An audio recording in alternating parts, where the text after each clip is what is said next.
kulan wacan daawadayaal meel walba oo caalamka ka joogtaan kusoo dhawaada barnaamijkeena wararka isha sirdoonka oo aanu maanta kusoo qaadanayno kobcii islaamiyiinta Soomaaliya qaybtii 9aad.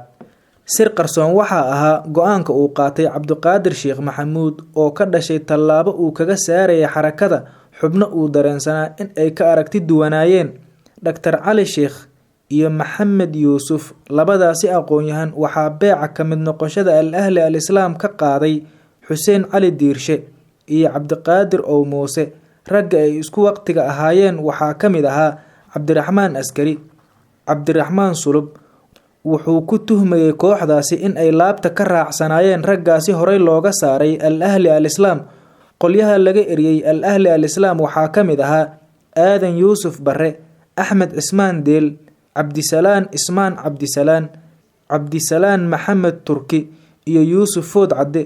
waxaa intaasi dheereed looma sheegin xubnahaasi in laga saaray al-ahli al-islaam. hase ahaatee xubnaha al-ahli al-islaam ee joogay Sacuudiga ayaa si qarsoodiya loo faray in ay u jaraan xiriirka. Dr. Cali Sheekh Axmed Abuukar ayaana diiday in uu ka mid noqdo al-ahli al-islaam mar aan ku kulanay Hotel International Village ee magaalada Boosaaso sanadkii 2008.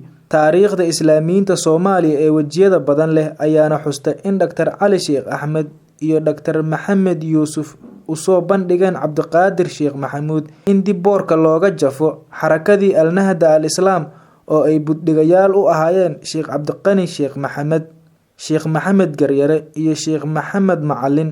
waxaa ku gacan sayray hogaamiyihii al-ahli al-islaam soo nooleynta al-nahda al-islaam. Sheekh Maxamed Garyare ayaana waraysi uu siiyay Somali Today ku sheegay in Cabdiqaadir Sheekh Maxamuud ay isku dhaceen Dr. Cali Sheekh Axmed iyo Maxamed Yuusuf, kadibna al-ahli al-islaam u kala qaybsantay Islaax Qarnul Ifriqiya, Jaamacatul Muslimiin oo takfiir ah iyo Jaamacad Islaamiya. si kale ayuu Ustaad Cabdiraxmaan Baadiyo uga hadlay.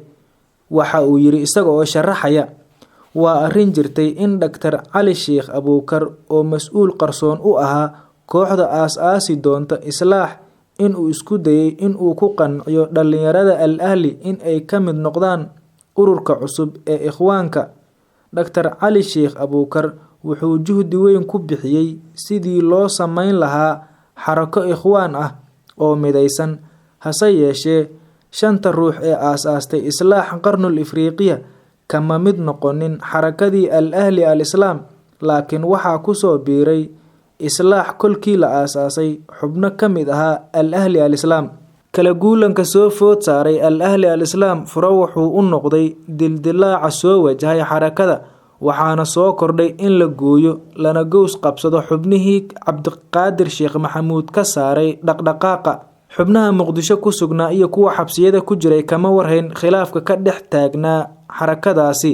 waxyaabaha la isku diidanayna waxaa ka mid ahaa toobiyaha al-ahli al-islaam lagu hagayay fekerka ismaandhaafka u dhaxeeyay xubnihii joogay Sacuudiga. Dr. Axmed Xaaji Cabdiraxmaan ayaan weydiiyey khilaafka xilligaasi u dhaxeeyay xubnihii ku sugnaa Sacuudiga, waxauna iigu jawaabay: waxaa booqasho ku tagay Sacuudiga Sheekh Cabdisalaan Sheekh Ibraahim oo ka mid ahaa xubnaha loogu kalsooni badan yahay dhaqdhaqaaqa baraaruga dhalinyarada. sida caadada ah, qof kasta ee al-ahli al-islaam ka mid ahaa kolkuu boqortooyada Sacuudiga gaaro waa la wareysan jiray si uu uga waramo xubnaha musaafuriska ku maqnaa ee joogay Sacuudiga, dacwaddu sida ay u korortay gudaha Soomaaliya iyo guulaha ay gaareen xarakada al-ahli al-islaam.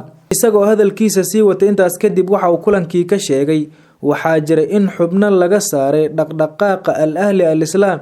tallaabadaasi la qaaday ma ahayn mid wanaagsan, waxaana habboon in mar walba la dhowro midnimadeena, ayaa uu yiri. goobjoog ayuu kulankaasi ka ahaa Cabdiqaadir Sheekh Maxamuud iyo xubnihii kale ee laga saaray al-ahli al-islaam. isu keenistaasi ma daaweynin dildilaacii ama burburkii bilowga ahaa, waxayna arrimuhu sii murgeen kolkuu Cabdiqaadir Sheekh Maxamuud ka hor yimid in dhaqaale loo ururiyo dagaalyahanadii ka dagaalamayay Soomaali Galbeed 1977. arrimahaas oo wada socday ayaana sii kala fogeeyay hogaankii al-ahli al-islaam iyo xubnihii kale ee ka soo horjeeday. kala aragti duwanaanta ayaana soo dadejisay burburkii al-ahli al-islaam, waxaana muuqatay in aanay jirin istaraatiijiyad lagu hagayay al-ahli al-islaam waxaana goobtii ay ka bilaabatay dildilaaca ama burburka al-ahli al-islaam oo ahaa dhaqdhaqaaq qorsheynayay hanaanka awoodda dalka Soomaaliya. Xuseen Cali Xaaji waxaa lagu xasuustaa sidii uu u hogaaminayay al-ahli al-islaam muddadii uu madaxda ka ahaa. Al-ahli al-islaam kuma guuleysan awoodda Soomaaliya in ay xoog ku qabsadaan, waxayna islaamiyiintu ka kala leexdeen dhabbihii lagu hanan lahaa in lagu curiyo dowlad islaami ah oo Soomaaliya ka hana qaada. Arrimahaas ayaana sal u noqday fashilka guulihii siyaasadeed ee laga fashiliyay islaamiyiinta. Dildilaaca al-ahli al-islaam wuxuu dharbaaxo ku ahaa rajooyinka laga qabay ama lagu odorosayay in islaamiyiinta Soomaaliya la imaan karaan toobiye hogaamineed oo ka wanaagsan midka xukuumadda kacaanka ee xilligaasi ka jirtay Soomaaliya. Daawadayaal, intaas ayaan kusoo gabagabeynaynaa qaybtii 9aad. Tan intaan qaybta xigta dib ugu kulmi doono. Nabadgelyo.